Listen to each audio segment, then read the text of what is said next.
कौरवों के पिता धृतराष्ट्र और कौरवों की माता गांधारी महाभारत के दो अहम किरदार हैं। धृतराष्ट्र जन्म से ही अंधे थे और गांधारी को आंखें होने के बाद भी विवाह के बाद अपना सारा जीवन अंधकार में गुजारना पड़ा। लेकिन क्या आपने कभी इस तरह से सोचा है कि मनुष्य को उसके कर्मों के अनुसार ही फल मिलता है?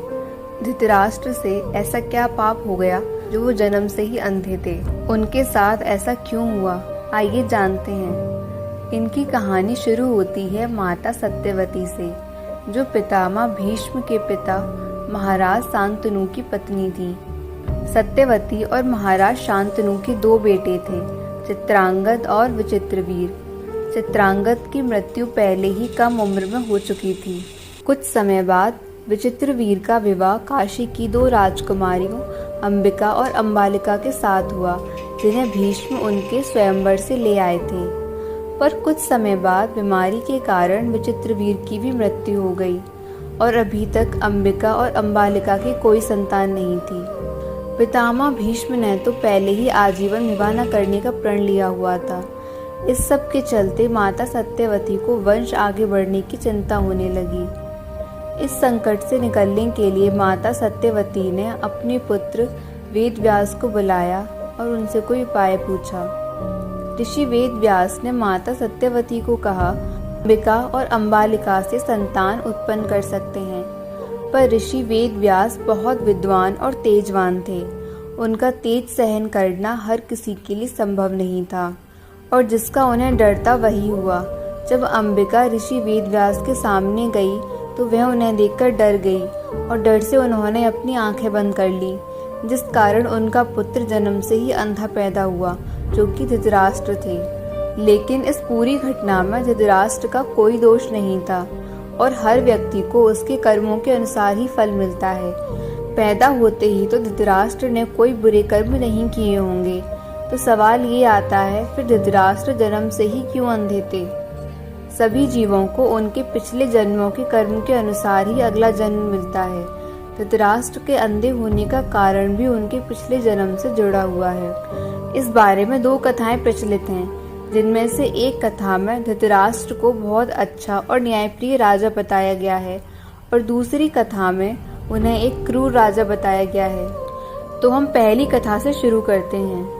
पहली कथा कुछ इस तरह शुरू होती है, जहाँ धृतराष्ट्र श्री कृष्ण से पूछते हैं, हे माधव, मैं अपने पिछले 100 जन्मों तक देख सकता हूँ। मुझे उनमें कुछ भी ऐसा पाप नहीं दिखाई दे रहा जिसकी वजह से मुझे इस जन्म में अंधा होना पड़ा। तब श्री कृष्ण धृतराष्ट्र को बताते हैं कि 100 जन्म से पूर्व एक जन्म में धृतराष्ट्र राजा ही थे और वो बहुत अच्छे और न्यायप्रिय राजा थे। पूरे राज्य में उनकी महिमा थी, लेकिन वो खाने के बहुत शौकीन थे। उन्हें रोज अच्छा खाना चाहिए होता था। एक दिन धृतराष्ट्र के खाना बनाने वाले रसोइया को ये समझ नहीं आ रहा था कि वो क्या पकाए। तभी वो रसोइया महल के पीछे बगीचे में गया, जहाँ तालाब में हंस रहा करते थे। रसोइया हंस का बच्चा अपने साथ लेकर आ गया और उसे मार कर मिर्च मसाले के साथ उसके मांस को अच्छी तरह पका कर राजा को खिला दिया। राजा को भी खाना बहुत पसंद आया। उन्होंने रसोइये की बहुत तारीफ की और उस दिन राजा ने अपने गले का कीमती रत्नों का हार उतार कर उस रसोइये को दे दिया। रसोइया उस हार को मिलने से और ज्यादा लालच में आ गया और वो हर दिन हंस का बच्चा लेकर आता और उसका मांस पकाकर राजा को खिला देता। राजा भी रोज उसकी खूब तारीफ किया करते और उसे कुछ न कुछ कीमती उपहार देते। धृतराष्ट्र अपने स्वाद के चक्कर में रोज हंस का बच्चा खा रहे थे, लेकिन एक दिन भी धृतराष्ट्र ने अपने रसोइये से नहीं पूछा कि तुम मुझे रोज क्या खिलाते हो। धृतराष्ट्र उस जन्म में भी राजा ही थे। एक राजा का कर्तव्य होता है कि वो अपने महल की सभी गतिविधियों पर ध्यान दे। महल में राजा की चापलूसी करने वाले कई लोग होते हैं। राजा का कर्तव्य होता है कि इन सब चीजों से चौकन्ना रहे और कुछ गलत ना होने दे। और धृतराष्ट्र अपने स्वाद में आंखें होते हुए भी अंधे बनकर हंस के बच्चों को खाते रहे और कभी उन्होंने अपनी रसोई से जानने की कोशिश नहीं की कि वो उन्हें क्या खिला रहा है। श्री कृष्ण कहते हैं, आंखें होते हुए भी व्यक्ति अगर अनजान बना रहे तो फिर इससे अच्छा उसका अंधा होना ही है। और अपने इसी पाप के कारण धृतराष्ट्र जन्म से ही अंधे थे। कृष्ण से पूछते हैं कि हे माधव, गांधारी की तो आंखें भी हैं, फिर भी उसे अपना सारा जीवन अंधकार में गुजारना पड़ा। गांधारी के साथ ऐसा क्यों हुआ? तब श्री कृष्ण बताते हैं कि वो रसोइया कोई और नहीं बल्कि गांधारी ही थी, जिसने सब कुछ जानते हुए भी ये पाप किया। इसलिए इस जन्म में आंखें होते हुए भी गांधारी का पूरा जीवन अंधकार में गुजरा है। तो ये था पहली कथा के अनुसार धृतराष्ट्र और गांधारी के अंधे होने का कारण। अब हम अपनी दूसरी कथा पर चलते हैं, जिसके अनुसार धृतराष्ट्र अपने पिछले जन्म में एक बहुत ही क्रूर राजा थे। उन्हें किसी को प्रसन्न देखना बिल्कुल पसंद नहीं था। राजा एक बार अपने सैनिकों के साथ कहीं जा रहे थे और रास्ते में एक तालाब में एक हंस अपने बच्चों के साथ खेल रहा था। हंस और उसके बच्चे बहुत खुश थे। राजा को उनकी खुशी देखकर बहुत गुस्सा आया और तभी उन्होंने अपने एक सैनिक को आदेश दिया कि हंस के सभी बच्चों को मार दो और इस हंस की आंखें निकाल लो।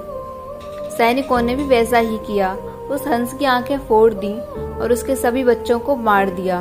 उस हंस ने मरने से पहले राजा को श्राप दिया कि तुम भी मेरी ही तरह अंधे बनोगे और तुम्हारे ही सामने तुम्हारे सारे बच्चों को मार दिया जाएगा। तो ये था दूसरी कहानी के अनुसार धृतराष्ट्र के अंधे होने का कारण। व्यक्ति राजा हो या रंक, उसे अपने कर्मों के अनुसार फल भोगने ही पड़ते हैं। हम सभी जीव इस संसार में कर्मों के बंधन से बंधे हुए हैं। हमारे साथ हमारे जीवन में जो कुछ भी हो रहा है वो हमारे ही कर्मों की वजह से हो रहा है। यहाँ कोई तीसरा व्यक्ति नहीं है जो हमें दुख दे सके। अपने सुख दुख का कारण हम स्वयं हैं, इसलिए सदैव कर्म अच्छे करिए।